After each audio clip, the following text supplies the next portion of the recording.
Good evening, I'm Dennis Ward. Welcome to APTN National News. It only took 29 tries, but now Canada's 30th Governor General is an Indigenous person. Mary Simon has had a long, storied career and now adds the Queen's representative in Canada to her resume. Lindsay Richardson reports that one of her biggest challenges will be a lack of French, although her opening remarks were in her first language, Inuktitut.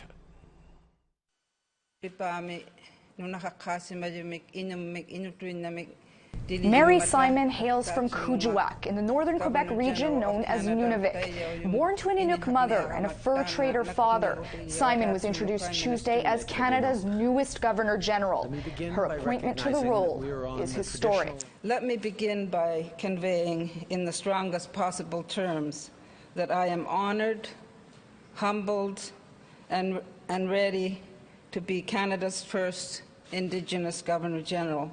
This is a moment that I hope all Canadians feel part of, because my appointment reflects our collective progress towards building a more inclusive, just and equitable society. Earlier this year, a bombshell report revealed harassment and a toxic working environment under former Governor General Julie Payette, who resigned 5 months ago. But Trudeau says Simon is the right fit for the job. Today, after 154 years, our country takes a historic step. I cannot think of a better person to meet the moment. Simon is a longtime advocate for Inuit culture and rights and was present during the Harper government's apology to residential school survivors when she was president of Inuit Taparit Kanatami. In a statement, the organization said Simon's appointment comes at a critical time in our history. ITK's current president couldn't be happier. To have an Inuk there and being proud of Canadians and celebrating achievement for all Canadians, it does make me feel as though this country is moving forward and that this country can celebrate the different backgrounds and cultures and languages and experiences in all forms. Reaction came in swift and strong. In a tweet, outgoing AFN chief Perry Bellegarde called Simon a diplomat, advocate, and a strong Inuk woman, while Quebec's Indigenous Affairs Minister called it a concrete gesture to bring together our nations. But in their own statement, the Native Women's Association of Canada issued this reminder. Ms. Simon is being asked to serve the senior role in what is still a colonial system of governance. Simon says she's aware of this contention. I don't see a conflict because, as the Queen's representative of Canada, in Canada, I am very concerned about the circumstances that led to some of the events that we are seeing today. I do understand, as an Indigenous person, that there is pain and suffering across our nation. And as I said in my remarks, we need to stop to fully recognize and memorialize and come to terms with the atrocities of our collective past that we are learning more about each day. Despite the onslaught of positive feedback following Tuesday's announcement, there seems to be one holdout. Though she is bilingual, Simon does not speak French.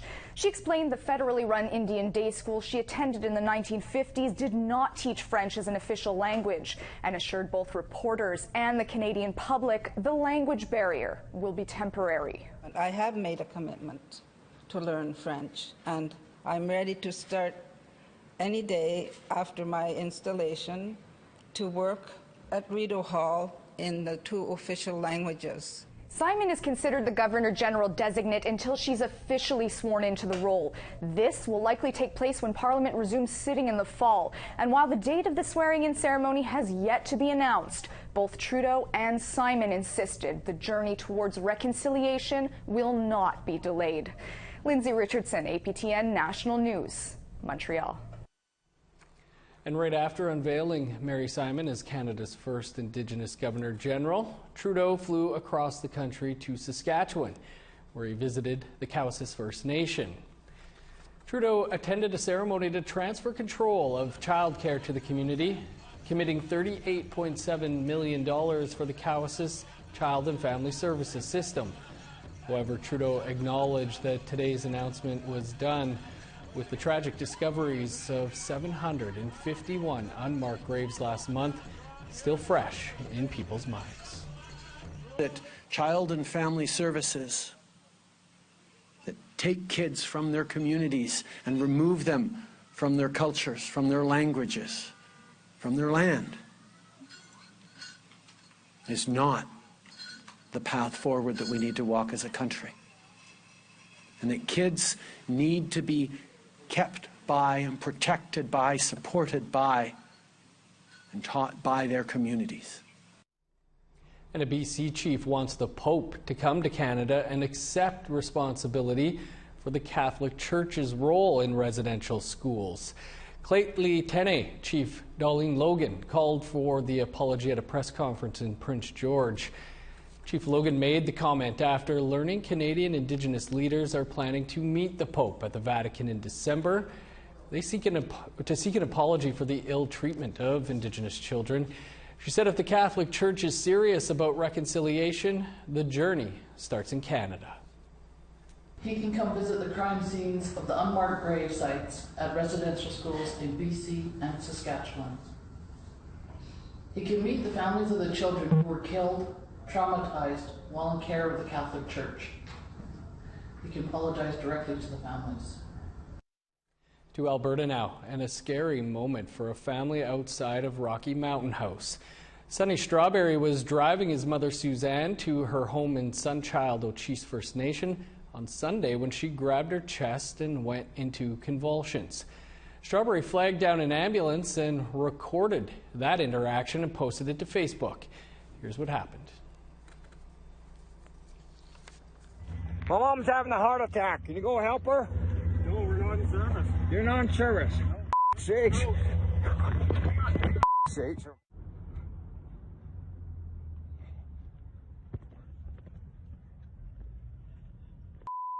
My mom's having a heart attack.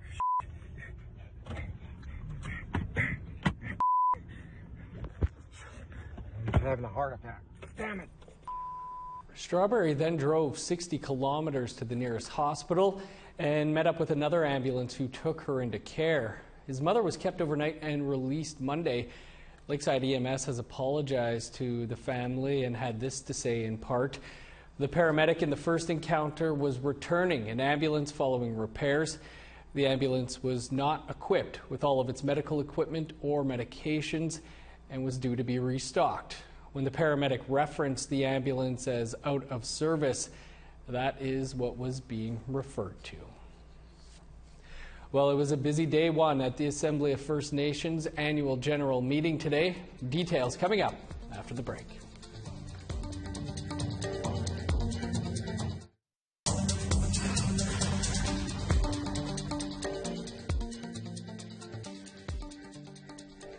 Welcome back.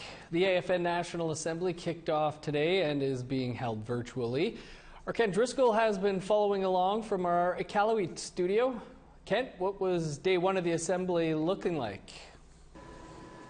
Thanks. The first action today was to thank the outgoing National Chief, Perry Bellegarde. And it was pretty subdued as the whole thing took place online. Bellegarde received an eagle feather and he was played an honor song. Now, the second move was to decide whether they were even going to choose Bellegarde's successor at this National Council. The shift to online has some delegates questioning whether the election should be delayed until they can get together in person. Now, it was a really interesting debate. The nations requesting the delay were saying there's too much happening between COVID, residential schools, wildfires, and floods to take the time out to pick a national chief. Now, the nations opposed were saying all of those same things were the reason that they needed a new national chief, to have leadership at a time of crisis. Now, Gwich'in chief Dana Tizia Tram was in favor of the delay. He seconded the motion, and he pointed out that your level of satisfaction with remote meetings has a lot to do with how fast your internet is. Now, Tizia Tram was joining in from Old Crow in the Yukon. That's a remote fly-in community. It's amazing he even got a signal out. Here's how he puts it.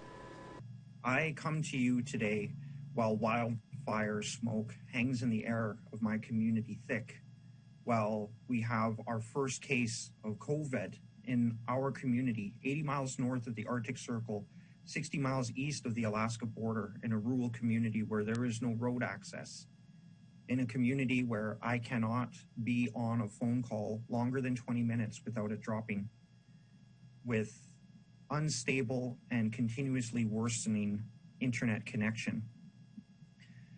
I come to you today tired, concerned, but also appreciative of this opportunity to address this issue.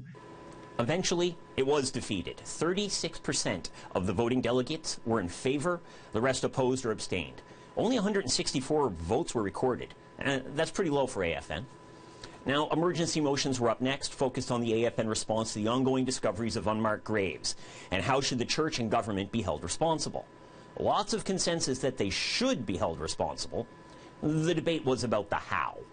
Now, tomorrow brings the election of a national chief. 7 candidates, and you need 60% of the votes cast to win. If it doesn't hit 60%, lowest vote getter is dropped, they have another ballot. So unless one candidate starts to emerge as an early frontrunner, we could be at this pretty late tomorrow night. Back to you in Winnipeg. Thanks, Kent. And as you heard there, outgoing AFN National Chief Perry Bellegarde delivered his final address today. Bellegarde was first elected in 2014 and served 2 terms as National Chief. He had previously announced his intention not to run again. During his 6 years as National Chief, Bellegarde pushed for a closing of the gap in the quality of life experienced by First Nations people and non-Indigenous Canadians. The federal government has made historic investments in First Nations during that time, and the jurisdiction, as you saw earlier, over the child welfare system is also slowly being transferred to Indigenous peoples. Bellegarde was also supportive of the federal government's UNDRIP legislation. Unwavering is my belief that the time has come for us to share in the wealth and riches of our own country, Canada, to provide our people with hope and a vision, and to see our inherent Aboriginal and treaty rights respected and implemented. To have served you and the people you represent as we continue to strengthen our nations together and regain our rightful place here in Canada and in the global community is and shall remain my greatest honor. And for more on the Assembly of First Nations annual general meeting and the selection of a new national chief, we're joined by Niigaan Sinclair, an Anishinaabe writer, professor, and columnist with the Winnipeg Free Press. Niigaan, good to have you with us. Before we get into the AFN election, I'd like to get your thoughts on Canada's new Governor-General, the first Indigenous Governor-General, Mary Simon. What do you make of this appointment? It's a fairly predictable choice. It's a safe choice as well.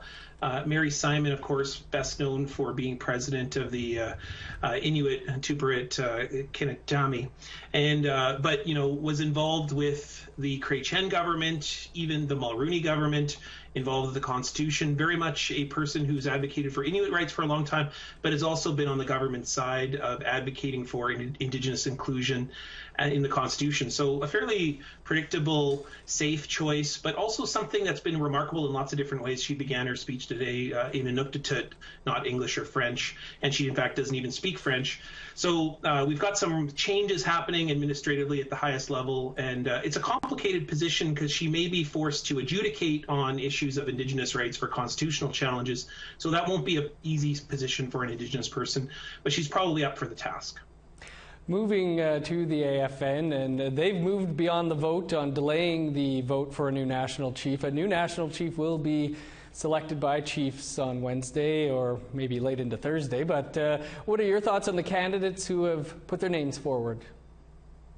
Yeah, so it's the most diverse slate of national chief candidates in the AFN history. We've got three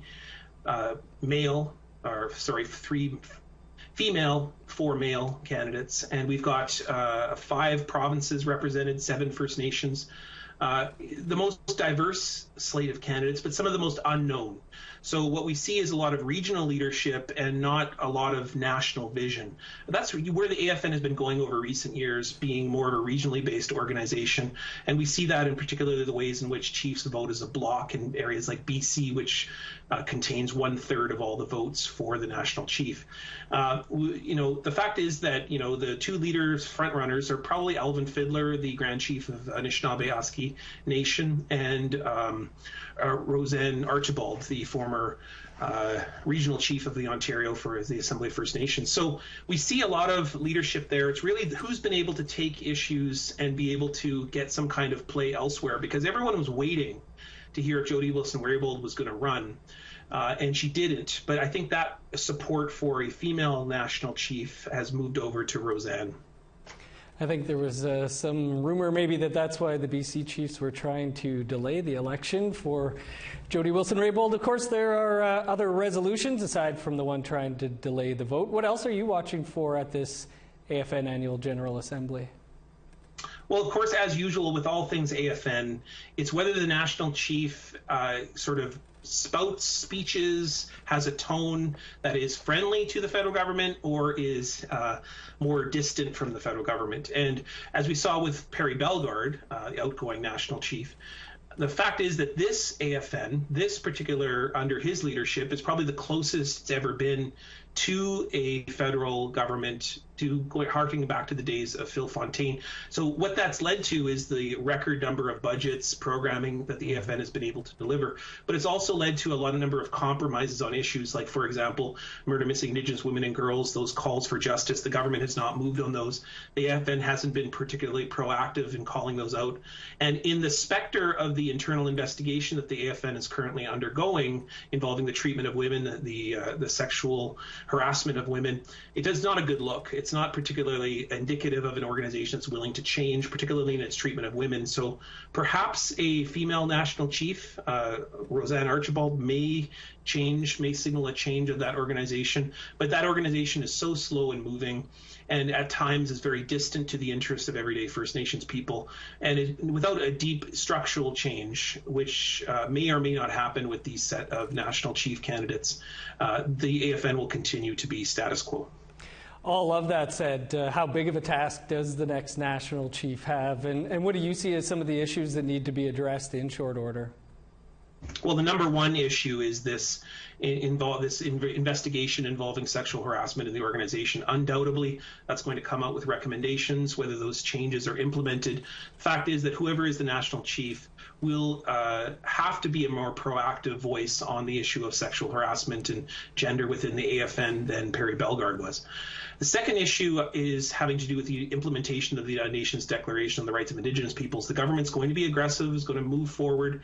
What they've said is that they're going to analyze every bill, every law within the House, within the government, within the next 2 years. It's whether the AFN is going to let the government lead on that issue or direct them, come up with a plan to be able to help implement and change and bring Indigenous rights into Canada's Constitution.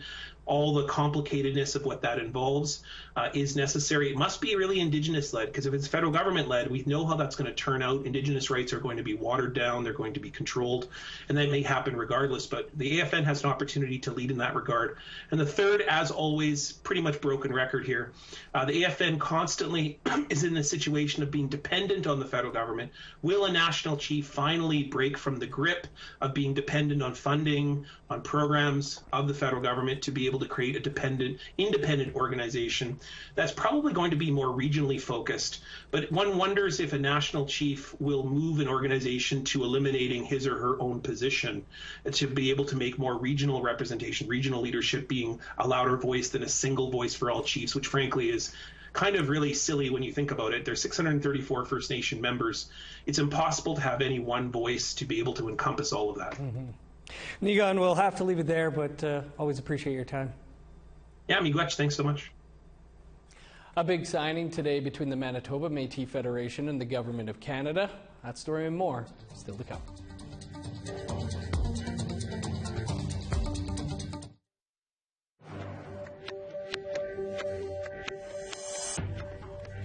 Welcome back. Time now for our photo of the day. This incredible photo was sent to us by Hope Linklater. You can see 3 layers of lightning piercing through the clouds. Great photo, Hope. Keep those amazing pictures coming. You can send your photos to share@aptn.ca for the chance to be our next photo of the day. Well, let's take a look and see if there's going to be lightning out there with tomorrow's weather forecast. Starting on the east coast, 22 and cloudy in St. John's, showers and 22 in Charlottetown. 16 in La Grande, 15 with rain in Nain. 20 with showers for Montreal, cloudy and 15 for Chibougamau. 20 with rain for Sault Ste. Marie and North Bay. 19 under sunny skies in Thunder Bay, sunny, and 21 for Sioux Lookout. 24 in Thompson, God's Lake, Norway House. 1 degree warmer in Winnipeg with sun, 25 in Dauphin as well. 25 with showers in Saskatoon, rain, and 26 in North Battleford. 26 in Uranium City, 23 with showers for La Ronge. In northern Alberta, 30 for Peace River and Grand Prairie. Showers and 27 for Edmonton, 26 with rain for Lethbridge. 23 in Vancouver and Victoria, 29 in rain in Kamloops. 29 for Prince George, 31 in Fort Nelson. 21 in Old Crow and Whitehorse, 25 for Watson Lake. Showers and 24 for Yellowknife, 29 with rain in Wrigley. 13 and rain in Sax Harbor, showers and 12 for Polituck. 16 in Baker Lake, 13 for Cambridge Bay. 11 in Resolute, 12 in Joe Haven.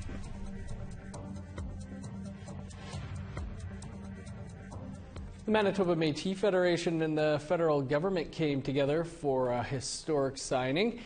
As of today, the MMF is officially recognized by Canada as the government of the Manitoba Métis people. The agreement recognizes the Manitoba Métis Federation's jurisdiction over citizenship, leadership, selection, elections, and the operations of their government. Along with the formal recognition of self-governance, Canada will also recognize the MMF's existing institutions, such as its Constitution and General Assembly.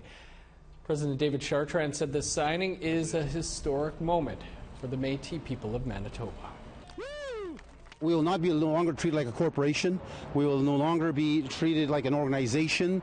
We will be treated as any government would be treated. Really what it sets is that it's a new modern day treaty is what it really is. It sets the foundation that we have a province-wide self-government on behalf of all of our people. The government will not in any way go to court against us on our positions of who we stand for, our definitions and our governance structures, our processes moving forward. They will always respect that we are the government of the people. And we'll have more on that announcement on tomorrow's show. That is all the time we have for your APTN National News for this Tuesday. For more, visit our website, aptnnews.ca. That's where you can watch the AFN Candidates Forum for those running for AFN National Chief. That should be getting underway soon. They're running a bit behind, dealing with an emergency resolution on missing and identified children at residential schools. We'll have, of course, much more on the AFN and the election tomorrow. I'm Dennis Ward. Thanks for being with us. Have a great night. We'll see you back here tomorrow.